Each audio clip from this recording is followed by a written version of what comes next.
কেউ একজন অনেক দামি একটা কথা বলেছিল যে দুনিয়াতে মানুষ সব কিছুই খুঁজে পায়, শুধু একটা জিনিস বাদে, সেটা হলো নিজের দোষ। আজকের এই ছোট্ট ভিডিওটায় আমি তোমাদেরকে একটা শিক্ষণীয় কাহিনী শোনাবো। তাহলে চলো শুরু করা যাক। এক সময়ে একজন আর্টিস্ট ছিলেন যিনি খুবই সুন্দর ছবি আঁকতেন।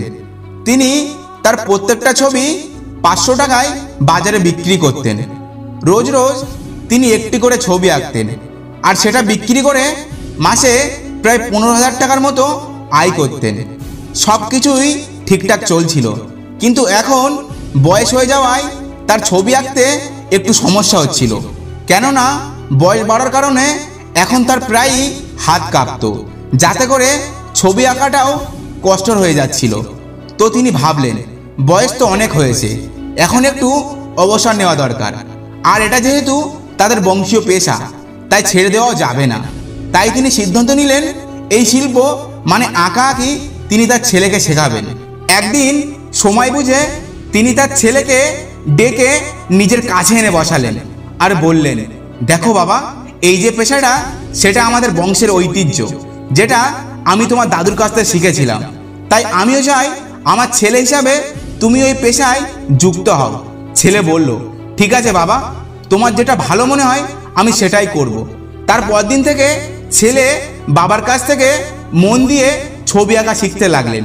বাবাও ছেলেকে অনেকভাবে বোঝাতে লাগলেন যে কোন ছবিতে কী রং ব্যবহার করতে হয়, ছবি আঁকার জন্য কোন কোন বিষয়গুলো ভাবতে হয়, যে বিষয় বা থিম মেনে চললে অসাধারণ কিছু ছবি বানানো যায়।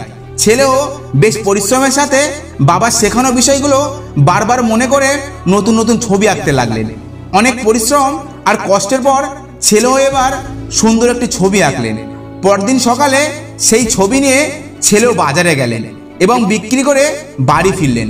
বাড়ি এসে ছেলে বাবাকে বললেন, বাবা, ছবি তো বিক্রি করতে পেরেছি, কিন্তু আসলে আমি নিজেই খুশি হতে পারলাম না। বাবা বললেন, কেন? বিক্রি তো করতে পেরেছো, এটাই তো খুশির। ছেলে বলল, বিক্রি তো করেছি, কিন্তু মাত্র 100 টাকায়। তুমি তো তোমার ছবি 500 টাকায় বিক্রি করো। আমি তোমার মতো ছবি আঁকানো শিখে 500 টাকায় সেটা বিক্রি করতে চাই।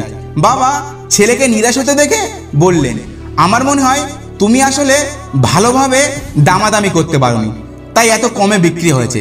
আচ্ছা, আজ আমি তোমাকে বিক্রি কিভাবে করতে হয় সেটা শেখাবো। বাবা তারপর ছেলেকে কিভাবে দাম চাইতে হয়, কিভাবে কাস্টমার সাথে কথা বলতে হয়, এগুলো শেখালেন। পরদিন ছেলে আবার নতুন একটি ছবি এঁকে বাজারে গেল। এই দিন তার ছবি 200 টাকায় বিক্রি হলো। আবারও বাড়ি ফিরে ছেলে হতাশ হয়ে বাবাকে বলল, বাবা, কিছু তো একটা আছে যেটা তুমি আমাকে শেখাচ্ছ না, কিছু একটা তুমি আমার থেকে লুকাচ্ছ। প্লিজ সেগুলো আমাকে বলো, কি সেই ব্যাপার, যাতে করে ছবিগুলো 500 টাকা বিক্রি হয়।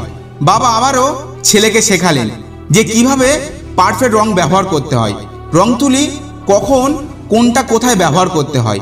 তো এইসবের পর দিন ছেলে আবারও নতুন ছবি নিয়ে বাজারে গেল, কিন্তু এবার তার ছবি বিক্রি হলো 300 টাকায়। ছেলে আবারও বাড়ি ফিরে বাবাকে বলল, বাবা, এখন আমি হতাশ, আমার ছবি 300 টাকায় বিক্রি হয়েছে, এখনও তুমি কিছু লুকাচ্ছ। আমি সেই 500 টাকার ছবি আঁকতে চাই। বাবা আরও কিছু ফিনিশিং ছেলেকে ভালোভাবে শেখালেন।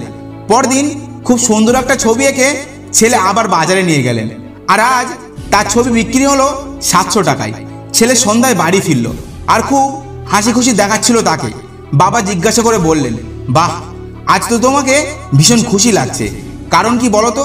ছেলে খুব খুশির সাথে উত্তর দিয়ে বলল, বাবা, আজ আমি অনেক খুশি, আমি আজ 700 টাকায় ছবি বিক্রি করেছি। তোমাকে অনেক অনেক ধন্যবাদ, এখন থেকে আমি মনোযোগ দিয়ে এই কাজ করব। বাবা এবার বলল, বাহ, এটা তো খুবই খুশির সংবাদ। আচ্ছা, এখন আমি তোমাকে শেখাবো কিভাবে 1000 টাকার ছবি আঁকতে হয়। তো ছেলে এবার একটু অহংকারের সাথে জবাব দিয়ে বলল, থাক বাবা, আমাকে আর তোমাকে আঁকানো শেখাতে হবে না। তুমি তো নিজেই তোমার ছবি 500-তে বিক্রি করতে, আর আমি 700 টাকায় বিক্রি করেছি। কথাটা শুনে বাবা হেসে বললেন, ঠিক এমনটাই আমারও মনে হয়েছিল। আমার বাবা মানে তোমার দাদু যখন আমাকে ছবি আঁকানো শিখিয়েছিলেন, তখন তিনি 300 টাকায় ছবি বিক্রি করতেন। একদিন আমি 500 টাকায় একটা ছবি বিক্রি করতে পেরেছিলাম। আর আমার বাবা আমাকে বলেছিলেন যে এখন আমি তোমাকে 700 টাকার ছবি আঁকানো শেখাবো। তখন আমিও বলেছিলাম, থাক বাবা, তুমি নিজেই 300 টাকায় ছবি আঁকো, আমাকে আর তোমাকে শেখাতে হবে না। ঠিক সেদিন থেকেই আমার শেখা বন্ধ হয়ে গিয়েছিল। তুমিও যদি এখন শেখা বন্ধ করে দাও তো তোমার ছবির মান এই 700 টাকায় আটকে থাকবে। এর চেয়ে ভালো তুমি আর কখনোই আঁকতে পারবে না। তো বন্ধুরা, এই ব্যাপারটা আমার আপনার সাথেও হয়। আমরা যখন একটা জিনিস শিখে যাই তখন আমাদেরও মনে হয় ব্যাস অনেক শিখে ফেলেছি, আর আমার এই বিষয়ে শেখার কিছু নেই। আর ঠিক এই জন্যেই আমাদের প্রোগ্রেস কিংবা উন্নতি আটকে যায়। আমরা আর সেই কাজে অভিজ্ঞ হতে পারি না। তাই অনেকেই বলে যে জীবনে আমি সফল কেন হতে পারি না। তো শিখতে থাকুন। প্রত্যেকটা মানুষের মধ্যেই এমন কিছু থাকে যার থেকে আপনিও অনেক দামি কিছু শিক্ষা নিতে পারবেন। তাই রনি মোটিভেশন বাংলা বলে জীবনে শিখতে থাকুন, আর সেটাই আপনাকে জীবন অনেক দূরে নিয়ে যাবে। ভিডিওটি ভালো লাগলে অবশ্যই লাইক করে কমেন্টে জানান। আর এমন সব ভিডিও পাওয়ার জন্য আমাদের চ্যানেলটা সাবস্ক্রাইব করে পাশে থাকার অনুরোধ রইল। ধন্যবাদ।